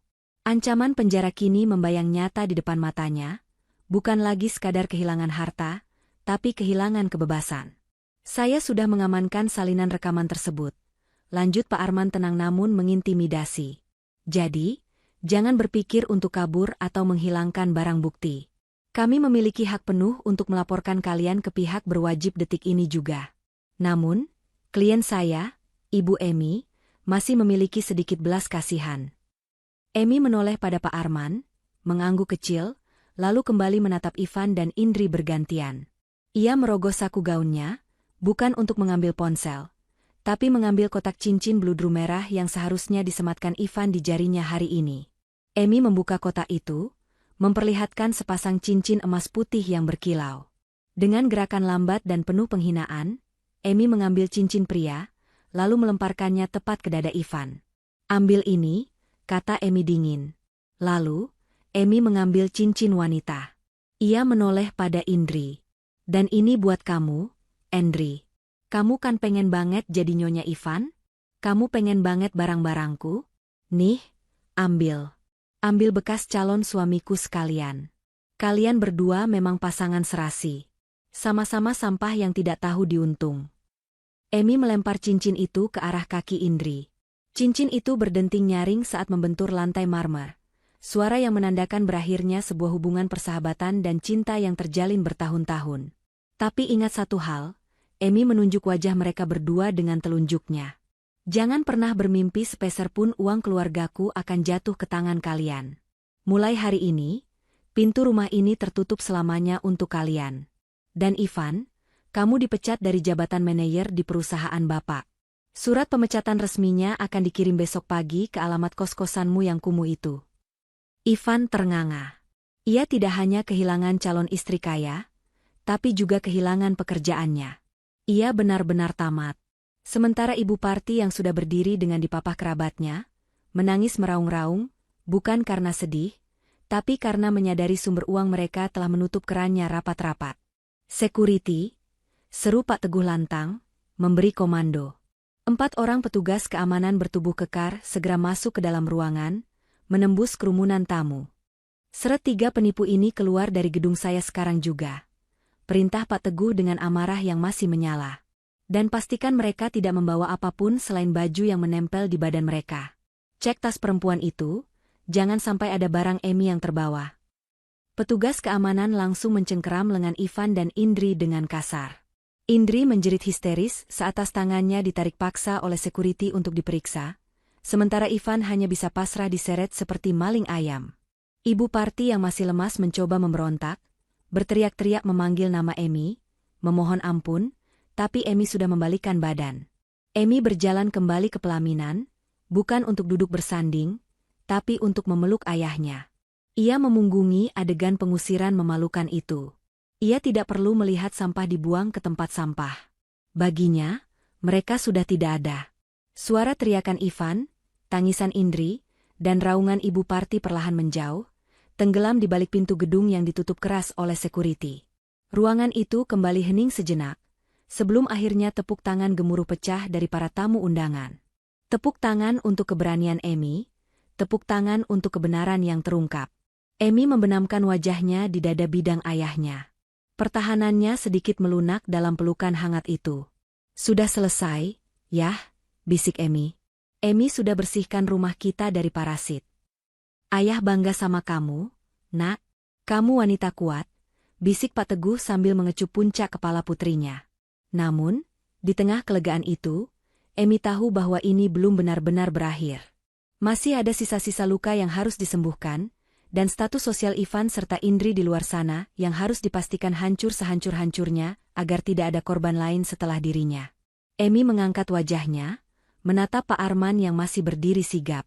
"Pak Arman," panggil Emi. "Ya, Bu Emi." "Pastikan video rekaman CCTV gedung hari ini dan rekaman suara tadi aman. Saya ingin, kenang-kenangan, ini tersebar luas, supaya semua orang tahu wajah asli mereka," ucap Emi dengan senyum penuh arti. Pembalasan sosial baru saja akan dimulai. Setelah pintu besar gedung pertemuan itu tertutup rapat, memisahkan Emi dari masa lalunya yang busuk, keheningan canggung sempat menyelimuti ruangan selama beberapa detik. Ratusan tamu undangan masih berdiri terpaku, menatap Emi dan Pak Teguh dengan tatapan campur aduk. Simpati, kagum, namun juga bingung harus bersikap bagaimana. Biasanya, sebuah pesta pernikahan yang batal akan berakhir dengan isak tangis histeris dan kepulangan tamu yang murung. Namun, Emi tidak membiarkan suasana berkabung itu berlarut-larut. Ia menghapus sisa air mata di sudut matanya dengan punggung tangan, lalu kembali mengangkat mikrofon. Ia menarik napas dalam, mengisi paru-parunya dengan udara kebebasan yang baru saja ia perjuangkan. "Bapak, Ibu, dan teman-teman semua," suara Emi memecah keheningan, terdengar sedikit serak namun tetap bertenaga. Saya mohon maaf yang sebesar-besarnya atas drama yang kurang menyenangkan ini. Maaf sudah membuat kalian menyaksikan hal memalukan seperti tadi. Jangan minta maaf, Amy. Kamu hebat. Teriak salah satu teman kuliah Amy dari barisan belakang, yang disambut anggukan setuju oleh banyak tamu lain. Amy tersenyum tipis, kali ini senyum yang tulus. Terima kasih. Sejujurnya, hati saya sakit. Tapi, logika saya mengatakan bahwa hari ini adalah hari keberuntungan saya. Tuhan menyelamatkan saya dan keluarga saya dari kehancuran masa depan. Jadi, daripada kita bersedih, mari kita ubah acara ini. Amy menatap ayahnya, meminta persetujuan. Pak Teguh mengangguk mantap, memberikan dukungan penuh pada apapun keputusan putrinya. Catering sudah dibayar lunas, dekorasi sudah terpasang indah. Lanjut Amy. Mubazir kalau kita pulang dengan perut kosong. Anggap saja ini bukan resepsi pernikahan, tapi syukuran. Syukuran karena Amy dan Pak Teguh terhindar dari musibah besar. Silakan dinikmati hidangannya, Bapak Ibu. Anggap saja kita sedang merayakan hari kemerdekaan, Amy. Ucapan Amy itu bagaikan sihir yang mencairkan suasana. Ketegangan mereda, digantikan oleh rasa lega dan kagum. Para tamu mulai bergerak menuju meja prasmanan, pembicaraan hangat mulai terdengar kembali, meski topik utamanya tentu saja membahas keberanian Amy dan kebusukan Ivan. Sementara di dalam gedung suasana mulai terkendali, pemandangan kontras terjadi di trotoar luar gedung. Matahari siang yang terik seolah ikut membakar kulit 3 manusia yang baru saja diusir paksa bagaikan sampah. Ivan, Indri, dan Ibu Parti berdiri terengah-engah di pinggir jalan raya. Penampilan mereka kacau balau. Sanggul Ibu Parti miring, jas Ivan kusut karena tarikan security, dan make-up Indri luntur oleh air mata dan keringat. Ini semua gara-gara kamu, Indri, bentak Ivan dengan napas memburu, matanya merah menyala menatap Indri. Coba kalau kamu nggak nelpon aku tadi pagi. Coba kalau kamu nggak manja minta ketemuan di kamar. Amy nggak bakal curiga. Indri yang sedang sibuk memunguti isi tasnya yang tadi sempat diperiksa security secara kasar, langsung berdiri menantang. Kok nyalahin aku? Kamu tuh yang ceroboh. Kamu yang lupa kunci jendela balkon. Kamu yang terlalu percaya diri kalau Amy itu bodoh. Sekarang lihat, kita jadi gembel. Sudah. Diam kalian berdua, teriak Ibu Parti histeris. Ia duduk bersimpuh di trotoar, tanpa mempedulikan gaun mahalnya yang kotor terkena debu jalanan. Kalian mikirin diri sendiri. Pikirin ibu. Ibu punya hutang 50 juta ke rentenir buat sewa baju keluarga sama beli perhiasan palsu buat seserahan kemarin. Ibu janji mau bayar besok pakai uang amplop dari tamu. Sekarang uangnya mana? Kita mau bayar pakai apa? Ivan menjambak rambutnya sendiri frustrasi. Ibu juga sih, ngapain hutang-hutang segala? Kan Ivan bilang tunggu cair asetnya Amy. Ya kan biar kita kelihatan kaya di depan keluarga Pak Teguh.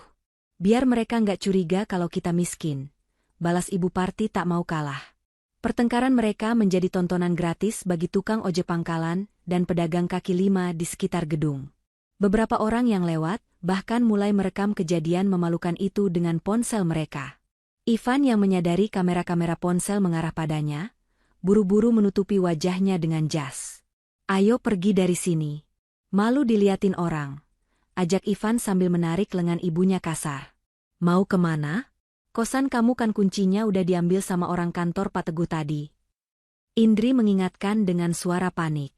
Ke neraka sekalian, umpat Ivan, lalu berjalan cepat meninggalkan area gedung, diikuti Ibu Parti yang terseok-seok dan Indri yang terus mengomel menyalahkan keadaan. Kembali ke dalam gedung, hukuman sosial yang direncanakan Amy mulai bekerja lebih cepat dari yang ia duga. Di era digital ini, berita sensasional menyebar lebih cepat daripada api membakar jerami. Saat Amy sedang menyalami beberapa tamu yang memberinya semangat, ponselnya bergetar tak henti-hentinya di dalam saku klatnya. Maya, sepupu Amy yang jago media sosial, berlari kecil menghampiri Amy dengan mata terbelalak menatap layar ponsel. Mbak Amy, lihat ini. Seru Maya antusias sambil menyodorkan ponselnya. Di layar itu, terpampang video TikTok yang baru diunggah 10 menit yang lalu oleh salah satu tamu undangan. Judulnya provokatif, plot twist terparah. Pengantin wanita bongkar perselingkuhan calon suami dan sahabatnya lewat speaker pas akad. Video itu menampilkan momen saat Emmy memutar rekaman suara, dan saat Pak Teguh menampar Ivan. Baru 10 menit udah 5.000 views. Mbak, kolom komentarnya penuh sumpah serapah buat Ivan sama Indri, lapor Maya. Emmy mengambil ponsel itu, menggulir kolom komentar dengan cepat. Gila, merinding gue liat mbaknya tenang banget pas bongkar aib. Itu cowoknya mukanya tebel banget, udah ketahuan masih mau ngeles. Spill akun IG-nya dong, mau silaturahmi. Kawal sampai baju oren. Penipu kelas kakap. Sudut bibir Emmy terangkat membentuk senyum puas. Ini yang ia inginkan. Bukan hanya membatalkan pernikahan, tapi memastikan wajah-wajah pengkhianat itu dikenal oleh seluruh negeri sebagai penipu. Dengan begini, tidak akan ada lagi wanita lain yang menjadi korban Ivan berikutnya, dan tidak ada lagi orang yang tertipu oleh wajah polos Indri. Pak Arman mendekat, membawa segelas air mineral untuk Emmy. Kerja bagus, Bu Emmy. Bukti rekaman asli sudah saya amankan di cloud storage. Tim IT kantor saya juga sudah memantau pergerakan di media sosial. Sepertinya netizen Indonesia akan melakukan tugasnya dengan sangat baik untuk memberi sanksi sosial sebelum hukum positif bertindak. Terima kasih, Pak Arman, jawab Emmy lega. Tolong pastikan juga surat pemecatan Ivan diproses secepatnya. Saya tidak mau dia menginjakan kaki di kantor ayah lagi. Beres. Besok pagi dia sudah resmi jadi pengangguran, Pak Arman meyakinkan. Emmy menatap sekeliling ruangan yang kini terasa lebih hangat. Ia melihat ayahnya sedang tertawa lepas berbincang dengan teman-teman lamanya, beban berat seolah terangkat dari pundak pria tua itu. Emmy sadar, meski hatinya masih perih karena luka pengkhianatan, keputusan yang ia ambil hari ini adalah keputusan terbaik dalam hidupnya. Ia tidak kehilangan apa-apa. Justru, ia mendapatkan kembali harga dirinya, melindungi harta orang tuanya, dan yang terpenting, ia menemukan kekuatan baru dalam dirinya yang selama ini terpendam. Namun, drama belum benar-benar berakhir. Emmy tahu, orang-orang seperti Ivan dan Ibu Parti yang terdesak hutang dan malu, bisa nekat melakukan apa saja. Dan benar saja, di tengah keriuhan pesta, syukuran, itu, ponsel Emmy berdering. Sebuah nomor tidak dikenal muncul di layar. Dengan firasat yang kurang enak, Emmy mengangkat telepon itu. Halo? Emmy. Tolong ibu, nak, tolong. Suara Ibu Parti terdengar menjerit histeris dari seberang sana, diiringi suara bentakan kasar laki-laki asing. Mereka menahan ibu. Mereka minta uang sekarang juga. Ivan kabur ninggalin ibu. Tolong Emmy, kamu kan kaya, tolong bayarin hutang ibu dulu, nanti ibu ganti. Emmy terdiam sejenak, mencerna situasi. Ternyata debt collector atau rentenir yang disebutkan Ibu Parti tadi sudah bergerak cepat. Rupanya mereka juga memantau acara pernikahan ini, berharap mendapat bayaran, dan saat tahu pernikahan batal, mereka langsung menyergap Ibu Parti di luar. Ivan si anak berbakti itu ternyata kabur menyelamatkan diri sendiri. Halo, Emmy? Kamu dengar ibu kan? Jangan diam aja. Mereka bawa pentungan, jerit Ibu Parti lagi, terdengar sangat putus asa. Emmy menarik napas panjang, lalu menjawab dengan nada sedingin es kutub. Maaf, Bu. Sambungan Anda terputus karena Anda bukan lagi urusan saya. Silakan minta tolong pada investasi ibu yang lain. Saya bukan ban berjalan. Klik. Emmy memutus sambungan telepon itu, lalu memblokir nomornya. Ia menatap ponselnya sesaat, lalu memasukkannya kembali ke dalam tas. Ia tidak akan jatuh ke dalam lubang rasa bersalah yang sama. Emmy berbalik, melangkah menuju meja prasmanan, mengambil piring, dan mulai mengisi perutnya. Makanan hari ini terasa jauh lebih nikmat dari biasanya. Rasa kemenangan memang bumbu penyedap yang paling lezat. 1 bulan telah berlalu sejak peristiwa menggemparkan di gedung pernikahan itu. Waktu seakan berlari cepat bagi Emmy yang kini sibuk menata ulang hidupnya. Bukan meratapi nasib, Emmy justru semakin bersinar. Butik miliknya yang sempat terbengkalai karena kesibukan mengurus pernikahan, kini kembali ramai.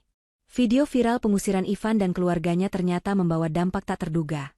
Banyak pelanggan baru berdatangan, bukan hanya karena penasaran dengan sosok pengantin wanita tangguh, tapi juga karena benar-benar mengakui kualitas desain Emi. Sore itu, hujan turun cukup deras mengguyur kota, seolah sedang mencuci sisa-sisa debu yang menempel di jalanan. Emi sedang duduk di ruang kerjanya yang hangat, memeriksa laporan keuangan bulanan, ketika pintu diketuk. Pak Arman, pengacara keluarga yang setia, masuk dengan membawa sebuah map tebal berwarna biru. "Selamat sore, Bu Emi. Maaf mengganggu waktunya sebentar," sapa Pak Arman sopan. "Sore, Pak Arman. Silakan duduk. Ada kabar apa? Apa ada masalah hukum lagi?" tanya Emi sambil menutup laptopnya. Pak Arman tersenyum tipis, jenis senyum yang menandakan kemenangan. "Justru kabar baik, Bu. Atau mungkin kabar buruk bagi pihak sebelah sana. Saya membawa laporan perkembangan kasus Ivan dan keluarganya sesuai permintaan Ibu." Emi menegakkan punggungnya, antusias. "Ceritakan, Pak." Pak Arman membuka mapnya. Pertama, soal Ivan. Setelah surat pemecatan resmi keluar dari perusahaan Pak Teguh, Ivan mencoba melamar kerja di beberapa perusahaan kompetitor. Tapi, kekuatan jejak digital itu luar biasa, Bu. HRD perusahaan manapun yang mengetik namanya di internet langsung menemukan video viral itu. Tidak ada satupun yang mau menerima karyawan dengan rekam jejak penipuan dan integritas buruk. Sekarang, Ivan terpaksa bekerja serabutan. Laporan terakhir yang saya terima, dia terlihat menjadi juru parkir liar di daerah pinggiran kota. Emi mendengus pelan. Juru parkir? Dari manajer berdasi jadi tukang parkir. Roda hidup memang berputar cepat kalau didorong karma. "Belum selesai, Bu," lanjut Pak Arman. "Tim audit perusahaan Pak Teguh juga menemukan selisih anggaran di divisi yang dulu dipimpin Ivan. Ternyata selama ini dia sering memanipulasi bon operasional untuk gaya hidupnya. Kami sudah memproses ini ke kepolisian sebagai kasus penggelapan dana. Surat panggilannya sudah dikirim kemarin." "Bagus. Biar dia belajar tanggung jawab di dalam sel," komentar Emi dingin. "Lalu bagaimana dengan Ibu Pri, kita, Ibu Parti?" Wajah Pak Arman sedikit berubah prihatin, namun profesionalitasnya tetap terjaga. "Ibu Parti kondisinya paling mengenaskan. Setelah Ibu memblokir nomornya di acara resepsi itu, rentenir benar-benar tidak memberi ampun. Mereka menyita semua barang berharga di rumah kontrakannya. Televisi, kulkas, bahkan perhiasan palsu yang dia beli untuk seserahan juga diambil paksa. Karena tidak sanggup bayar kontrakan yang lama, dia diusir oleh pemilik rumah. Sekarang Ibu Parti tinggal di sebuah petak kontrakan kumuh dekat pasar ikan, dan sehari-hari membantu mengupas bawang untuk bertahan hidup." Mendengar itu, ada sedikit rasa nyeri di hati Emi. Bagaimanapun, wanita itu pernah ia panggil ibu. Tapi Emi segera menepis rasa ibanya. Dia yang memilih jalan itu. Dia yang mau kaya dengan cara menipu. Batin Emi menguatkan diri. "Dan Indri?" tanya Emi, menyebut nama yang paling membuat darahnya mendidih. "Nah, ini bagian yang menarik." Pak Arman terkekeh pelan. Seperti dugaan ibu, Indri itu parasit sejati. Begitu tahu Ivan dipecat dan jatuh miskin, dia langsung kabur. Dia membawa lari motor kreditan Ivan yang belum lunas, dan sisa uang tunai yang Ivan miliki. Ivan sekarang sendirian, Bu. Dikhianati oleh wanita yang dia bela mati-matian saat mengkhianati ibu. Emi tertawa kecil, tawa yang penuh ironi. "Lucu sekali. Pengkhianat dikhianati pengkhianat. Drama yang sempurna." "Benar, Bu. Jadi secara hukum dan sosial, mereka sudah hancur lebur. Ibu bisa tidur nyenyak sekarang," tutup Pak Arman sambil menyerahkan berkas-berkas itu kepada Emi. Setelah Pak Arman pamit pulang, Emi bersiap-siap untuk menutup butik. Hujan sudah reda, menyisakan genangan air di aspal dan udara yang dingin. Emi berjalan menuju mobilnya yang terparkir di depan butik. Saat ia hendak membuka pintu mobil, sesosok bayangan muncul dari balik pilar gedung sebelah, menyergapnya. "Emi." Suara parau yang menyedihkan memanggilnya. Emi terlonjak kaget dan mundur selangkah. Di hadapannya berdiri seorang pria kurus, wajahnya kusam ditumbuhi brewok yang tidak terawat, matanya cekung dengan lingkaran hitam yang dalam. Pakaiannya lusuh, kaos oblong yang kerahnya sudah melar dan celana jeans yang kotor. Bau apek menguar dari tubuhnya. Butuh beberapa detik bagi Amy untuk mengenali pria di depannya. Ivan.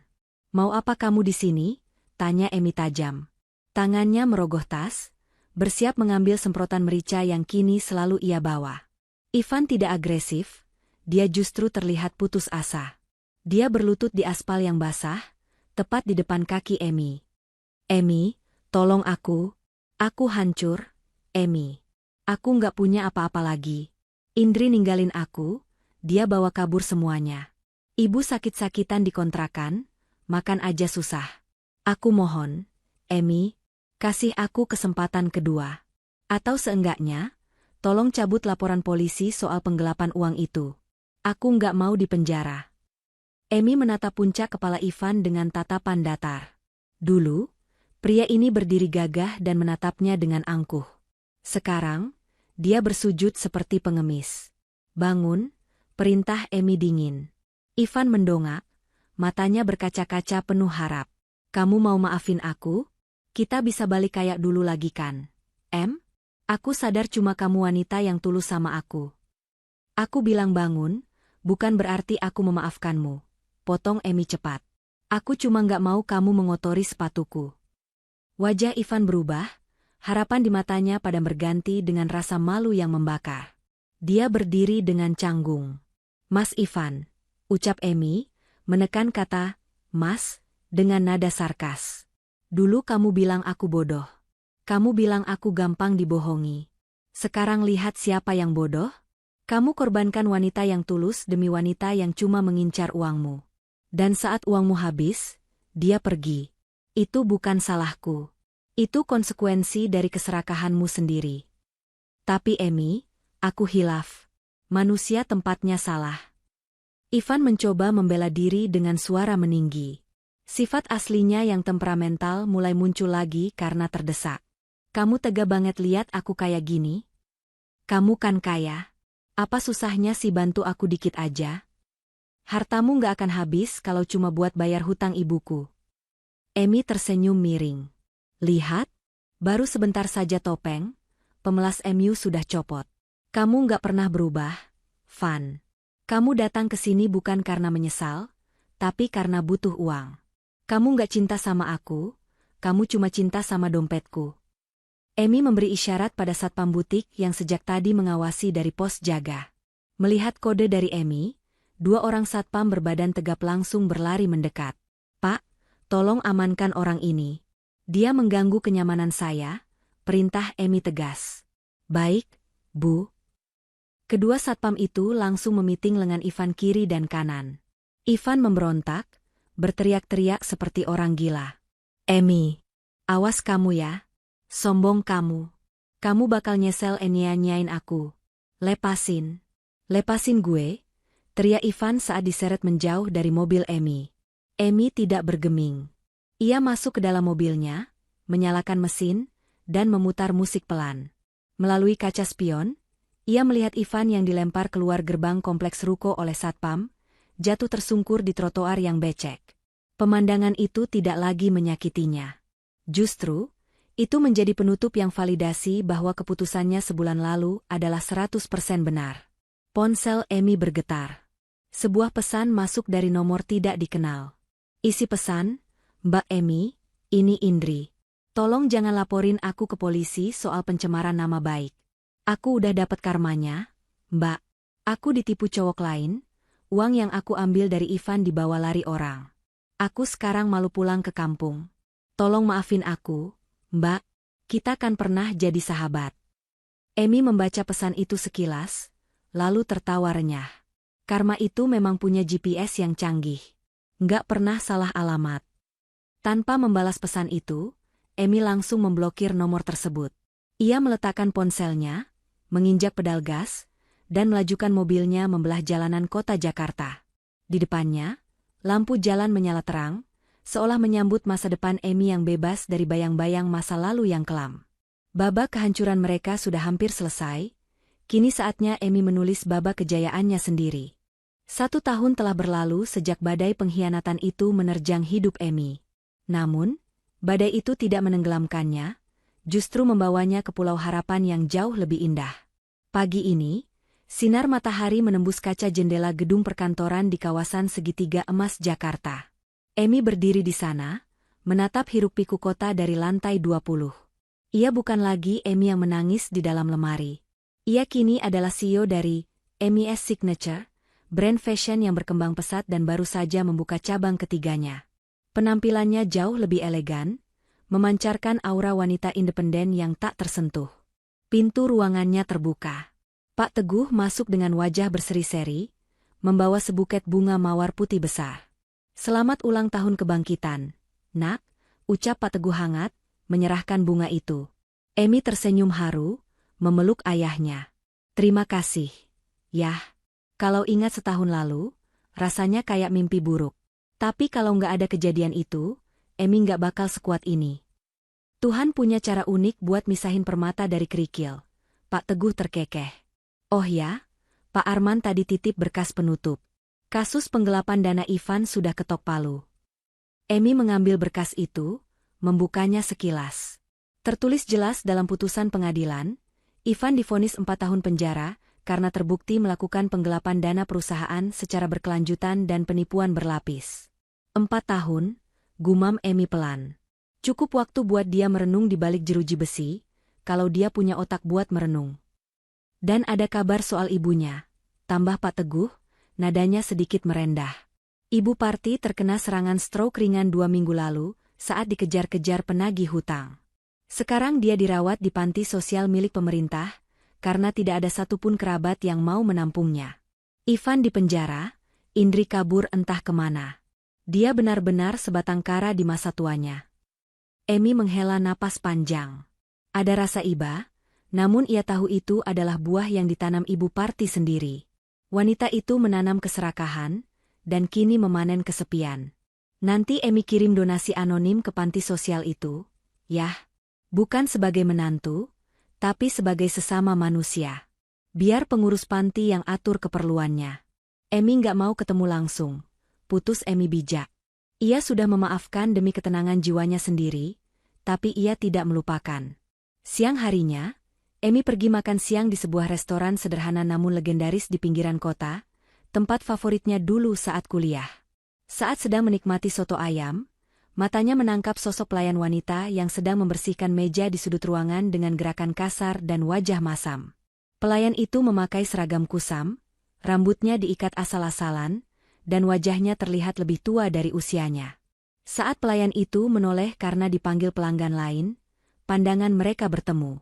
Pelayan itu membelalakan mata, piring kotor di tangannya nyaris jatuh. Itu Indri. Indri yang dulu selalu tampil modis dengan barang-barang branded, yang ternyata hasil memeras Ivan, kini berakhir menjadi pelayan warung makan. Wajahnya pucat saat melihat Emi yang duduk anggun dengan pakaian desainer, kontras sekali dengan keadaannya yang berantakan. Emi tidak memalingkan muka. Ia menatap Indri lurus-lurus, lalu tersenyum tipis, sangat tipis, dan mengangguk pelan sebagai tanda, "Aku melihatmu, dan aku tidak peduli." Indri yang merasa malu luar biasa, langsung menundukkan kepala, bergegas lari ke dapur belakang sambil menutupi wajahnya dengan nampan. Ia tidak sanggup menghadapi kenyataan betapa jauhnya nasib melempar mereka ke arah yang berlawanan. Emi kembali menyendok sotonya dengan tenang. Pertemuan tak sengaja itu menjadi penutup sempurna bagi kisah masa lalunya. Ia tidak merasa perlu melabrak atau menghina Indri lagi. Melihat Indri hidup dalam penyesalan dan rasa malu, setiap hari sudah menjadi hukuman terberat bagi wanita yang gila hormat seperti dia. Sorenya, Emi mampir ke sebuah panti asuhan. Ini adalah rutinitas barunya. Ia menyalurkan sebagian keuntungan butiknya untuk anak-anak yatim piatu. Di sana, tawa riang anak-anak menyambutnya. Kak Emi datang." Seru mereka berebutan memeluk Emi. Di tengah kehangatan itu, Emi merogoh tasnya. Ada sebuah surat kumal yang dikirim dari penjara seminggu lalu. Pengirimnya, Ivan. Emi belum membukanya. Ia tahu isinya pasti penuh manipulasi, permintaan maaf palsu, atau permohonan uang dengan dalih, "Kasihanilah mantanmu." Emi berjalan menuju tempat pembakaran sampah di halaman belakang panti. Tanpa ragu sedikitpun, ia melempar amplop surat yang masih segel itu ke dalam api yang menyala. Emi menatap kertas itu hangus perlahan, berubah menjadi abu hitam yang terbang terbawa angin. Selamat tinggal, Ivan. Selamat tinggal, masa lalu, bisik Emi. Emi mendongak menatap langit sore yang berwarna jingga keemasan. Hatinya terasa sangat ringan, seolah beban bertonton telah diangkat darinya. Ia tidak menikah dengan pria yang ia cintai setahun lalu. Tapi ia menikah dengan versi terbaik dirinya sendiri. Ia memiliki ayah yang hebat, karir yang cemerlang, dan hati yang damai. Emi berbalik, meninggalkan abu masa lalunya, dan berjalan kembali menuju anak-anak yang menunggunya dengan tawa tulus. Inilah kebahagiaan sejati. Bukan tentang memiliki suami kaya atau status sosial, tapi tentang memiliki harga diri, kebebasan, dan kemampuan untuk berdiri di atas kaki sendiri setelah dijatuhkan sekeras-kerasnya. Sang ratu telah kembali ke singgasananya, sementara para pengkhianat hanyalah debu di bawah telapak kakinya. Pesan moral, karma itu nyata. Perbuatan baik akan berbalas kebaikan, dan kejahatan akan berbalas kehancuran. Keserakahan Ivan, Indri, dan Ibu Parti pada akhirnya menjadi bumerang yang menghancurkan hidup mereka sendiri.